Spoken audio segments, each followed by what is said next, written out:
Speaking whilst in the Middle Ages, the religion of Islam has a tenuous relationship with the idea of voluntary poverty, while Sufism has encouraged the renunciation of material wealth. Sunni and Shi'ite scholars have traditionally held that self-denial is inconsistent with the Quran's admonition against those who would forbid the good that God has put in this world for his people to enjoy. Some scholars have suggested that Islam began with the message of sharing with the poor and the necessity of sacrificing worldly possessions, but following the Hijra flight from Mecca, morphed into a political character extolling conquest, as scholars began to venerate those who abandoned material wealth in order to pursue full-time worship of God. The idealization of poverty grew to such a point that it began to color Islamic ideas about the nature of poverty.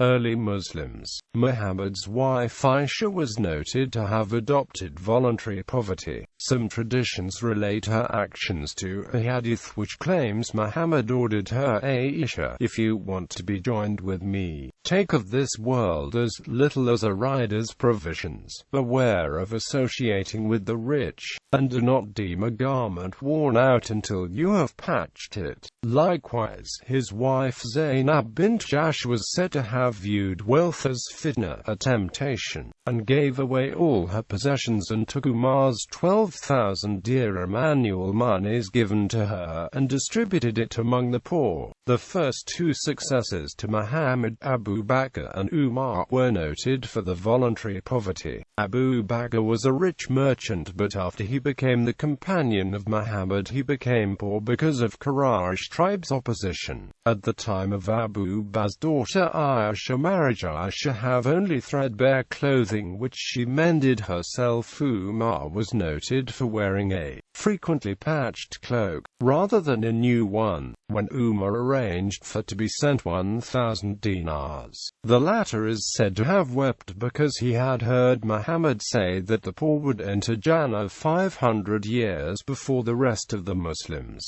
There is a story that claims that a Muslim saw in a dream Malik bin Dinar and Muhammad ibn Warzi being led into Jannah, and noticed that Malik was more honored and allowed to enter first. When he inquired, noting that he believed Ibn Warzi was the more noble, he was told that it was true, but Muhammad ibn Warzi possessed 2 shirts, and Malik only 1. That is the reason why Malik is preferred.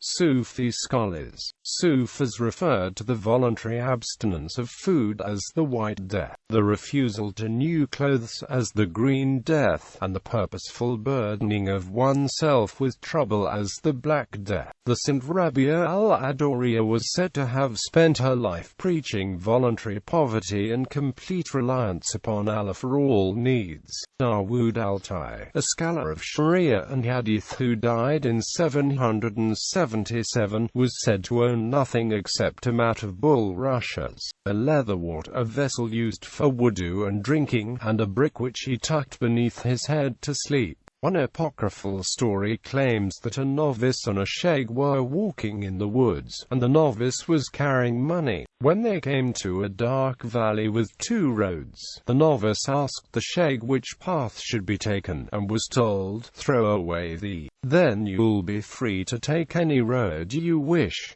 The story teaching that those who own material wealth are ruled by the fear of losing it. The Sufi Ali Hujwiri wrote a prayer asking God to first bestow on me goods that I may give thanks for them, and then help me to abstain from them for your sake, that my poverty may be voluntary, not compulsory. Al-Ghazali's book, Revival of the Religious Sciences, contained a section entitled The Virtue of Poverty, which contains a number of stories, such as Ibrahim bin Adam sending away a sizable monetary donation, noting, "I don't want to strike my name from the list of the poor for 60,000 dirhams." Some Sufi ascetics rely solely on charity for the sustenance, and the Chishti sect forbids them to keep any gift for longer than a day without distributing it to the needy.